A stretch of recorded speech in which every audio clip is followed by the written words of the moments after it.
Hey, welcome back to DZ's Daily Devotions. Today we're on day 53, and we got our special guest coming back, JoJo. Hey. Welcome back, JoJo. So what we're doing here is we're reading the Bible in 365 days. That's right, 1 year. We're getting this whole thing done. Special help from JoJo today. He's back because you guys love him. And we're picking up where we left off in Leviticus chapter 13, verse 1, and we're reading until verse 59. Let's get started. Chapter 13, Serious Skin Diseases. Then Lord said to Moses and Aaron, if anyone has swelling or a rash or discolored skin that might develop into a serious skin disease, that person must be brought to Aaron or a priest or one of his sons. The priest will examine the affected area of the skin. If the hair is affected and the area has turned white and the problem appears to be more than skin deep, it is a serious skin disease. And the priest who examines it must pronounce the person ceremonial unclean. But if the affected area of the skin is only a white discoloration does not appear more than skin deep, and if the hair on the spot has turned white, the priest will quarantine the person for 7 days. On the seventh day, the priest will make another examination. If he finds the affected area has not changed and the problem has not spread on the skin, the priest will quarantine the person for 7 more days. On the seventh day, the priest will make another examination. If he finds the affected area has faded or has not spread, the priest will pronounce the person ceremonially clean. And if it is only a rash, the person's clothing must be washed and the person will be ceremonially clean. But if the rash continues to spread after the person has been examined by the priest and has been pronounced unclean, the infected area must return and be examined again. If the priest finds that the rash has spread, it must pronounce the person ceremonially unclean, for it is indeed a skin disease. Anyone who develops a serious skin disease must go directly to the priest for examination. If the priest finds white swelling on the skin and some hair or spot has turned white, there is an open sore in the affected area, it is a chronic skin disease and the priest must pronounce the person ceremonial unclean.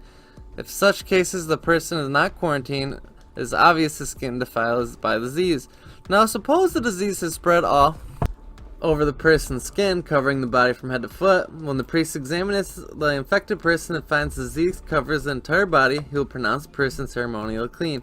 Since the skin has turned completely white, the person is clean, but if any sores appear in the affected person will be pronounced ceremonially unclean. The priest must make this pronouncement as soon as he finds the open sore, since open sores indicate the person of a skin disease. However, the open sore heal and turn white like the rest of the skin, the person must return to the priest for another examination. If the affected areas have indeed turned white, and the priest will pronounce the person ceremonially clean by declaring, "You are clean." If anyone has a boil on the skin that has started to heal, but white swelling or white spots develop in its place, that person must go to the priest and be examined. If the priest examines it and finds it more than skin deep, and if the hair is infected in the area and turned white, the priest must pronounce the person ceremonially unclean. As a boil becomes serious skin disease. If the priest finds no white hair on the affected area and the problem appears to be no more than a skin deep and is faded, the priest must quarantine the person for 7 days. If during that time the affected area is spread on the skin, the priest must pronounce the person ceremonially unclean because it is a serious disease. But if the area grows no larger than and does not spread, it is merely a scar from the boil, and the priest will pronounce the person ceremonially unclean.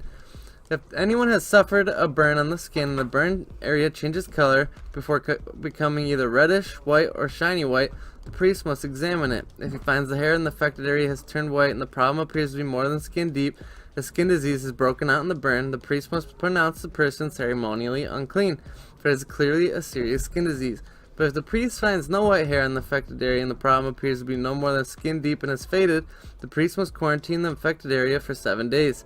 On the 7th day, the priest must examine the person again. If the affected area has spread on the skin, the priest must pronounce the person ceremonially unclean, for it is clearly a serious skin disease. But if the affected area has not changed or spread on the skin and has faded, it is simply a swelling from the burn. The priest will then pronounce the person ceremonially clean, for it is only a scar from a burn. If anyone, either a man or woman, has a sore on the head or chin, the priest must examine it. If he finds it more than skin deep and has fine yellow hair on it, the priest must pronounce the person ceremonially unclean. It is a scabby sore of the head or chin. If the priest examines the scabby sore and finds it is only skin deep, but there is no black hair on it, he must quarantine the person for 7 days. On the 7th day, the priest must examine the sore again. If he finds the scabby sore is not spread, there is no yellow hair on it, and it appears to be only skin deep, the person must shave off all the hair except for the hair of the affected area, and the priest must quarantine the person for another 7 days. On the 7th day, he will examine the sore again. If it is not spread and only appears to be more than skin deep, the priest will pronounce the person ceremonially clean. The person's clothing must be washed and the person will be ceremonially clean. But if the scabby sore begins to spread after the person is pronounced clean, this priest must do another examination. If he finds that the sore is spread, the priest does not need to look for yellow hair. It is infected and needs to look for yellow hair. The infected person is ceremonially unclean. But if the color of the scabby sore does not change, black hair has grown on it, it is healed. The priest will pronounce the person ceremonially clean. If anyone, either man or woman, has shiny white patches on the skin, the priest must examine the affected area. If he finds the shiny patches are only pale white, he has a harmless skin rash, the person is ceremonially clean. If a man loses hair on his head and becomes bald, he is ceremonially clean. If he loses hair on his forehead, he is simply bald on his forehead, he is still clean. However, if a reddish white sore appears on his bald area on the top of his head, this is a skin disease. The priest must examine. If he finds swelling around the reddish white sore anywhere on the man's head and it looks like a skin disease, the man is indeed infected with a skin disease and is unclean. The priest must pronounce him ceremonially unclean because of the sore on his head. Those who suffer from a serious disease must tear their clothing and leave their hair uncombed. They must cover their mouth and call out, "Unclean, unclean." As long as the serious disease lasts, they will be ceremonially unclean. They must live in isolation in their place outside the camp. Treatment of contaminated clothing. Now suppose mildew contaminates some wood, linen clothing, woolen or linen fabric, or hide of an animal, or anything made of leather. If it is contaminated area in the clothing, the animal hide, the fabric, or the leather article turn greenish or reddish, is contaminated with mildew and must be shown to the priest. After examination the affected spot, the priest will put the article in quarantine for 7 days. On the 7th day, the priest must inspect it again. If the contaminated area has spread, the clothing or fabric or leather is clearly contaminated by serious mildew and ceremonially unclean. The priest must burn the item, the clothing, the woolen, linen, fabric, or piece of leather, for it has been contaminated by serious mildew and must be completely destroyed by fire. But if the priest examines it and finds the contaminated area has not spread in the clothing, fabric, or leather, the priest will order the object to be washed and quarantined for 7 days. The priest must examine the area again. If it has not changed color after being washed, even if it did not spread, the object is defiled. It is completely burned up, whether it's contaminated spot on the inside or the outside. If the priest examines it and finds the contaminated area has faded after being washed, he must cut out the spot from the clothing, the fabric, or the leather. If the spot later reappears on the clothing, the fabric, or the leather article, a mildew is clearly spreading and the contaminated object must be burned up. If the spot disappears from the clothing or the fabric or the leather article after being washed, it must be washed again, then it will be ceremonially clean. These are the instructions for dealing with mildew that contaminates woolen or linen cloth or fabric or anything made of leather. This is how the priest will determine whether these items are ceremonially clean or unclean. That is where we're leaving off in Leviticus today. Let's go ahead and move on to Mark. We're picking up where we left off in Mark chapter 6, and we're reading verses 1 through 29. Chapter 6, Jesus rejected at Nazareth. Jesus left that part of the country and returned with his disciples to Nazareth, his hometown. The next Sabbath, he began teaching in the what does that say? Synagogue, and many who heard him were amazed. They asked, "Where did he get all this wisdom and the power to perform such miracles?" Then they scoffed. The brother of James, Joseph, Judas, and Simon and his sisters live right here among us. They were deeply offended and refused to believe in him. Then Jesus told them, "A prophet is honored everywhere except in his own family. And because of their unbelief, he couldn't do any miracles among them except to place his hands on a few sick people and heal them. And he was amazed at their unbelief. Jesus sends out the 12 disciples. Then Jesus went from village to village teaching the people, and he called his 12 disciples together and began sending them out 2 by 2, giving them authority to cast out evil spirits. He told them to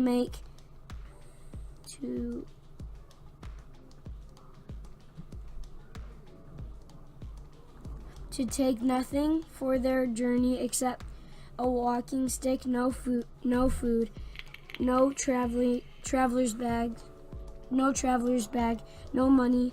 He allowed them to wear sandals, but not to take a change of clothes. Wherever you go, he said, stay in the same house until you leave town. But if any place refuses to welcome you or listen to you, shake its dust from your feet as you leave to show that you have abandoned those people to their fate. So the disciples went out telling everyone they met to repent of their sins and turn to God, and they cast out many demons and healed many sick people, anointing them with olive oil. The death of John the Baptist. Herod Antipas. Herod Antipas.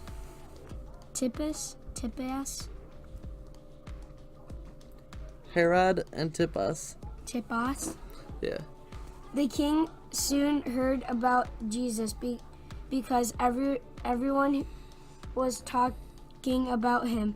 Some were saying, they must be John the Baptist raising from the dead.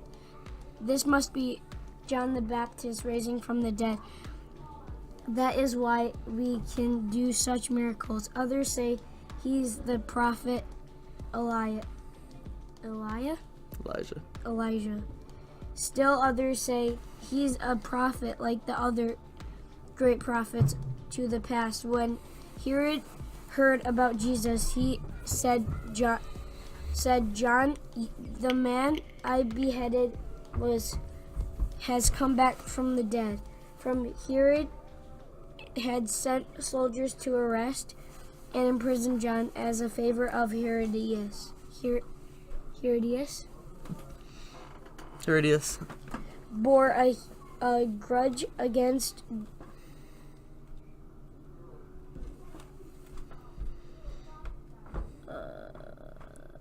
John and had wanted to kill him. For here, I think I'm on here. From the dead. For Herod had sent soldiers to arrest and imprison John as a favor of Herodias. She had been his brother Philip's wife, and Herod had married her. John had been telling Herod, it is against God's law for you to marry your brother's wife. So Herodias bore a grudge against John and wanted to kill him. But without Herod's approval, she was powerless, for Herod respected John, and knowing that he was a good and holy man, he protected him. Herod was greatly disturbed whenever he talked with John, but even so, he liked to listen to him. Herodias' chance finally came on Herod's birthday. He gave a party of his high government officials, army officers, and the leading citizens of Galilee. Then the daughter, also named Herodias, came in and performed a dance that greatly pleased Herod and his guests. Ask me for anything you like, the king said to the girl, and I will give it to you. He even vowed, I will give you whatever you ask, up to half my kingdom. She went out and asked her mother, what should I ask for? Her mother told her, ask for the head of John the Baptist. So the girl hurried back to the king and told him, I want the head of John and the Baptist right now on a tray. Then the king deeply regretted what he had said, but because of the vows he had made in front of his guests, he couldn't refuse her. So he immediately sent an executioner to the prison to cut off John's head and bring it to him. The soldier beheaded John in the prison, brought his head on a tray, and gave it to the girl. He took it to her mother. When John's disciples heard what had happened, they came to get his body and buried it in a tomb. Wow. So that is where we're leaving off in Mark today. We're going to pick up where we left off in Psalms. Tomorrow.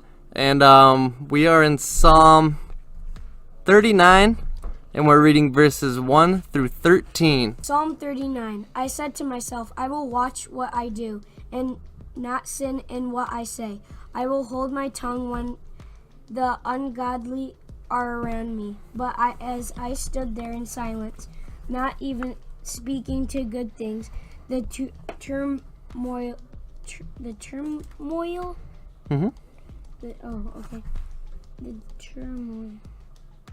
within me grew worse. The more I thought about it, the hotter I got, igniting a fire of words.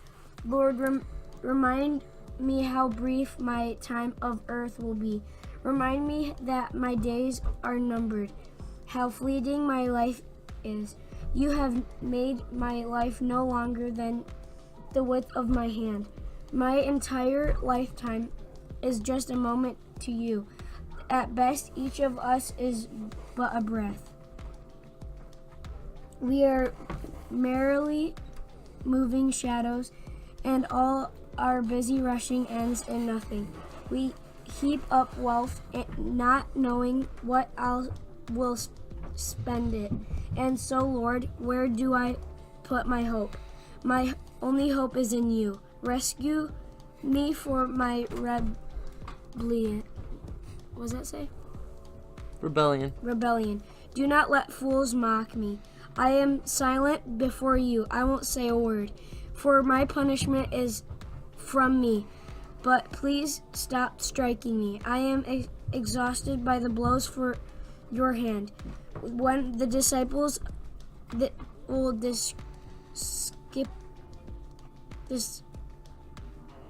when you discipline us for our sins, you consume like a mouth what is precious to us. Each of us is but a breath. Hear my prayer, O Lord. Listen to my cries for help. Don't ignore my tears, for I am your guest, a traveler passing through. As my ancestors were before me, leave me alone so I can smile again before I am gone and exist no more. Amen to that. That has been Psalm 39. Good job, JoJo. And we're leaving off there for today in Psalms. Let's go ahead and finish out our daily devotion in Proverbs chapter 10, and we're reading verse 10. People who wink at wrong cause trouble, but a bold reproof promotes peace. So that is where we're leaving off today in DZ's daily devotions, day 53. This has been 53 days straight of devotions, reading the Bible with my little nephew JoJo. We had our other guest Ryan. We had Brent in here one video. You know, we're out here just trying to do the Lord's work, and we're so grateful that you guys have come and watched our channel. Tell you how much I appreciate it. Thank you for supporting at www.patreon.com/YoungNemo. That's what makes this all possible. Smash that like button, subscribe if you haven't, and I'll see you on day 54.